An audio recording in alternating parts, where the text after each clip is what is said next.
حضرت امام محمد بن احمد زاهبی رحمت الله علیه یو بزرگ سړی وکتلو چې هغه دا لاس کټ دی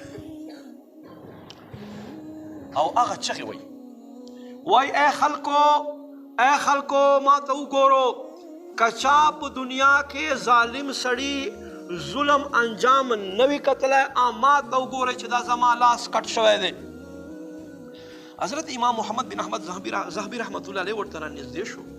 ورته صاحب دا څه وایي؟ خلک عیبونه پټوي او ته لګیا یې. زه خلکو ته نصیحت کوم چې دوی نه زما شانتې کار نه وشي. وایي هغه څنګه؟ وایي هغه داسې یوه ورځ دریاب په غاړه باندې تېرېدم، یو سړي غټ ماهی نیولی و، ما ته یې واخیستلو په زوره.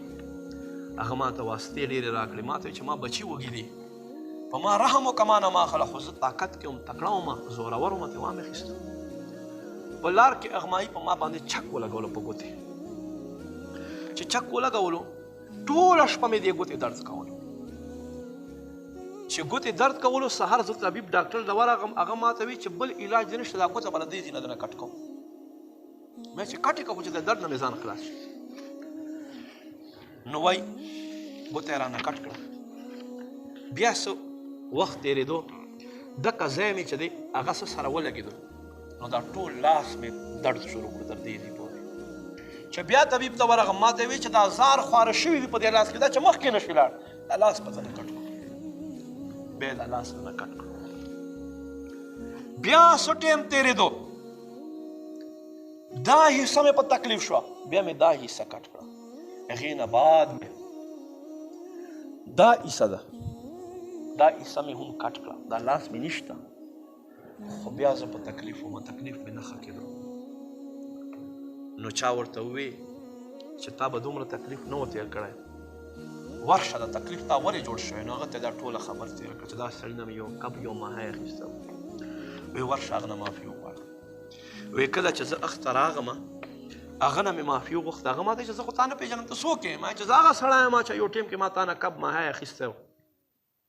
وی هغه ما ته چې ورځه ورور ما معاف کړی. هغه وخت تېر شو.